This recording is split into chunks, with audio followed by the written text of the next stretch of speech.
Hey, NBA 2K MyNBA fans, Coach 2K back with another MyNBA video. And in this video, we got NBA 2K24 loaded up, and I'm going to show you how to go through this setup options screen here so you can see what options you have to choose from, what they mean. I'll show you how I set them up.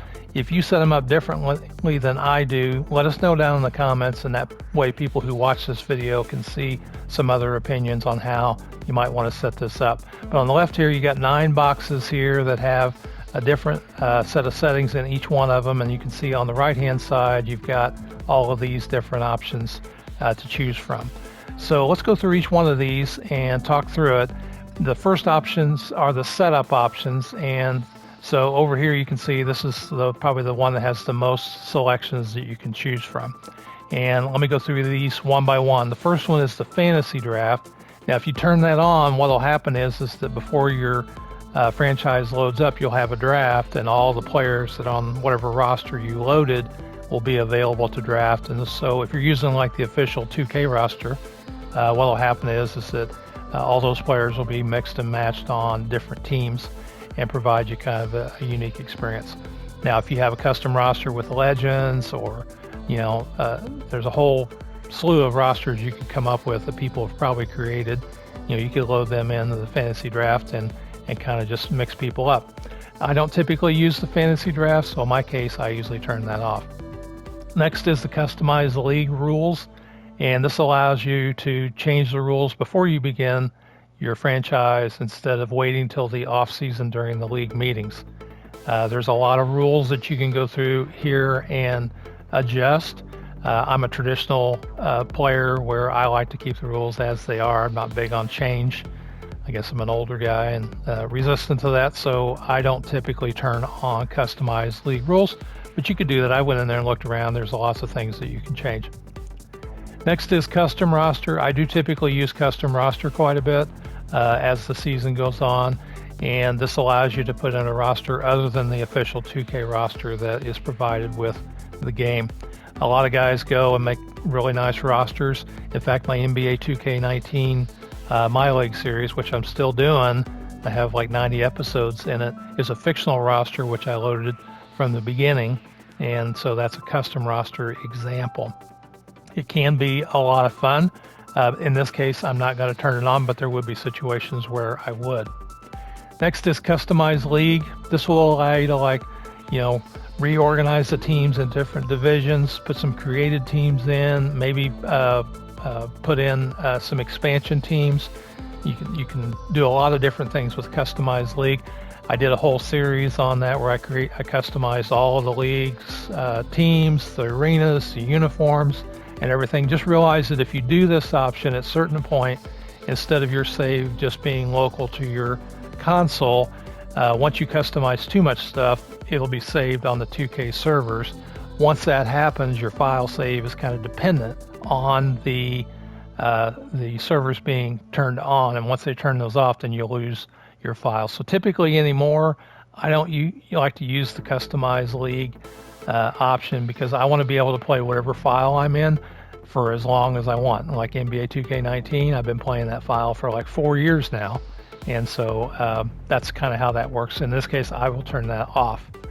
Next is customize salary cap. I usually just go with the default salary cap. I'm gonna leave this turned off, but if you did want to go in and customize the salary cap, there's a few options that you can go in there, and if I had time, I'll make a video on it. But for the purposes of most people, you'll want to leave the salary cap as it is. Next is customize simple settings. This allows you to change like how many games in the season, how many minutes in a quarter, the length of playoff series. So I always do turn this on because I want to adjust it to 12-minute quarters, which is what I'm used to playing. Now, if you want to play a different, if you don't want to play 82 games, you want to play 29 or 58 or something like that, you can do that too. And then the final option is customize advanced settings. This goes through a whole bunch of other settings like the tuning sliders, contract sliders. And if you don't know what I mean, just realize that those are all inside on the other side after you set up. So typically I don't turn that on here. So on the setup options, typically I'm just going to customize the simple settings. Sometimes I'll use the custom roster, and there are maybe a time or two, maybe I'll go in and I'll have a look at the salary cap. Now the next set of options are the advanced CBA rules. CBA stands for Collective Bargaining Agreement. The Collective Bargaining Agreement governs how trades are made, how the salary cap works, and all these rules over here provide restrictions on what you can and can't do. So I like to have all these turned on because I like to have those rules in there. However, if you want the flexibility to do what you want without regard to any rules as far as trades and salary cap and all that are concerned, here is a way that you can kind of get around some of those things. But for me personally, I leave all these turned on.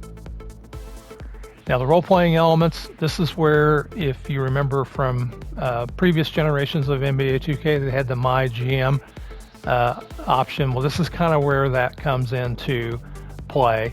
And in the case of the role-playing elements, you can see you got scoring, skills, task, morale, and you got some storyline options here. Now the scoring is kind of like leveling up, level 1, level 2, and so on, if you might remember that from prior My GMs. I believe that's how it allows you to level up. I don't think it's based on a certain score, but I think as you progress through your MyNBA and you do certain things, you get a higher score or higher level. So I typically leave that off. There's a skills thing. You might remember in previous 2Ks they had a skill tree, and the skill tree is there if you turn this on. However, I think there's some issues with that where you can't talk to players anymore, and so I'm not a big fan of turning the skills on because I don't really like going through that tree. The way it's set up, it just doesn't make a lot of sense to me. But that's what this is related to. And then task is this. Task isn't bad. You can talk to your governor and he might say, hey, we want to make the playoffs this year, or hey, I want to get rid of these players. Your coach may say, hey, I want to get a couple of draft picks. Might tell you who to draft. And so the tasks are kind of good because it gives you kind of a game within the game. Hey, I need to get these things done. Or you can do what I do. I come up with those tasks on my own. What do I want to accomplish? How am I going to do it? What are my rules, my house rules that I want to follow? So these three are kind of your My GM kind of oriented things where you used to talk to the governor and the governor would come on the screen and you'd have a talk with them, or nowadays it just is a little menu option. But in my case, I turn those off. Next is morale and chemistry, and morale and chemistry, I turn that on. I like to have chemistry on in my file. Morale, I don't really know a whole lot because other than on the player cards, you don't see a whole lot of the morale. Maybe that's more so if you do the GM feature.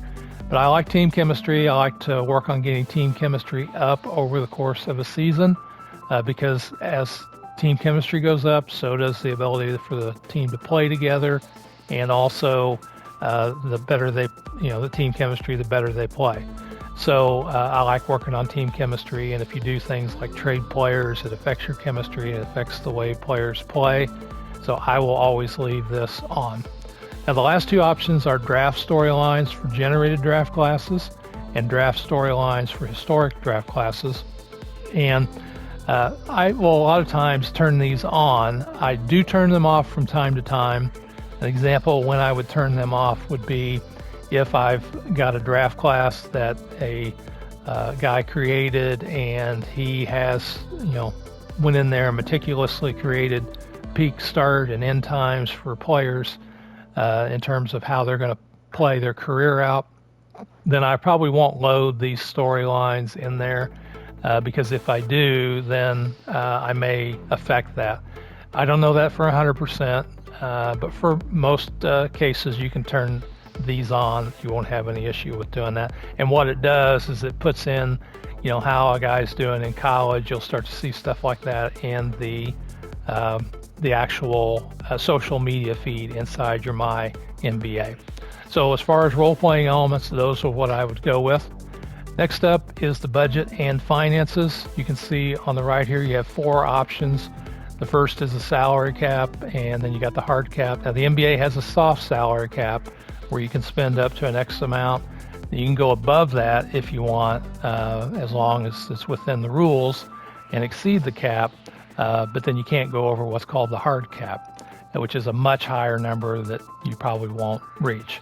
I play with these on because I like to have the salary cap feature in my game, but if you wanted to just make it easier for you to do a lot of different things, you could turn these off if you wanted. Now the other two options are price changes and user controlled budgets. I like to go ahead and turn these on because I like the finance aspect of the NBA franchise. This will allow you to see things for prices for like tickets and parking and all those kinds of things, as well as allocate where your money from your budget's going to go. I like to have that in there. I like to have the financial part, and that's one thing I do like about the way they've set it up now is they've kind of separated that from the My GM mode, where before if you were in My League you didn't have the option to have these things in there unless you did the full-blown My GM. Or here you can do that, and so that's what I choose to do, so I turn those on. Next up is Online League. Now I used to play online leagues all the time. This is a way you can go in and you can add users on other consoles who can come in and you can play each other, and you can basically do everything for the most part that you do offline, but you can do it online with other players, and I really like that aspect of it. I don't do it like I used to. Typically nowadays I will turn the online league on if I want to play a friend in a 7-game playoff series with playoff atmosphere. Then I'll set up that game inside the online league. Or if I want to play somebody and I want to have a certain roster or certain settings, it's easier just to set up a quick online league, or it used to be quick, and just invite them to that league and then just play them in there. So if you're a big online player, you'll want to go in and explore this, but for my case, I'm going to leave that off. Now next is automate off-season time periods. And automate off-season time periods, on the right here you can see all of these options over here, and these are all the things that you're going to see in the off-season. The flow, you can check the retirements, you can check the league business. I don't want that stuff automated, so I leave all of these off. Now if when I get to the off season I want to turn these, if I want to sim through it, I decide to do that at that particular time, but I don't want the game to just automatically sim through it without me reviewing it first. So I would recommend that you leave all of those off. Now you have start from here. Now these bottom three options you won't see if you go into the MyNBA eras. You're only going to see these bottom three in the modern era. If you use start from, you have the option to choose to start from 3 places. The first is the regular season, which is what I would normally go with. You could choose to go from the off season, which is before the draft occurred this year. Here, the regular season is post draft. And then start today would be after the season started. Maybe you're halfway through the season and you just want to pick up where the season is at that particular moment, then you can do a start today. I really like to use start today at the end of an NBA 2K year. I like NBA 2K23 right before the next version comes out. I like to use start today there because a lot of people have already got all the draft classes and everything set up, and all the patches are done, and the game is pretty much set from that point forward, and it's a good way to kind of start an NBA 2K for those very reasons. But I always just usually go with regular season here, and that's what I'd recommend that most people would do. Next, you got the play-in tournament. The play-in tournament is the end of the season tournament where the 7th, 8th, 9th, and 10th team are playing for the 7th and 8th spots. And so the play-in tournament is in the game. You can turn it on or off. I opt to leave it on. I like the play-in tournament fine. But the new in-season tournament that happens, I think, before the end of the year, that is not in here. You don't have an option to turn that off. That didn't make it in time for this year's games, so they don't have the in-season tournament. But I use the play-in tournament, and I recommend that you leave that on. Then the last option is the ranked option.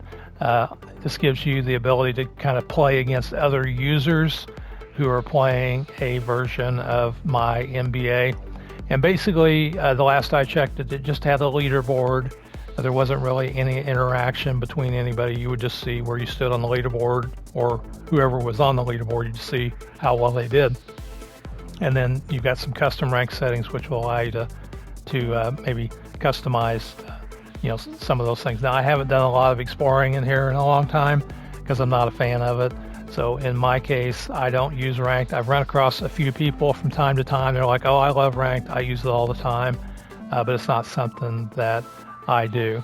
So I'd recommend that you turn those off. Now here is, that's the end of the setup options. Now, after you choose these options, then you'll advance, and this gives you the option to choose the number of minutes and games that you want to play, along with the playoff series. And so basically when I come in here, I make one change, and that's to change it to 12 minutes. And then you get to choose your team. And so I'll choose my team here and go on. And then this will take you to the beginning of your franchise with a little summary of the rules for the era that you're playing. And then you can generate your rookies. You can edit a draft class, or you can load a class in. Because it's early now, I'm going to go ahead and click auto generate rookies, and that's what I'm going to do. All right, so that's how you set up the options to get in. My plan is to do some more videos on each of the features on MyNBA to show you how to use everything, and then kind of show it to you in action. Let me know in the comments what you guys think. I am Coach 2K. I'll see you guys on the court in the next video. Thanks for watching.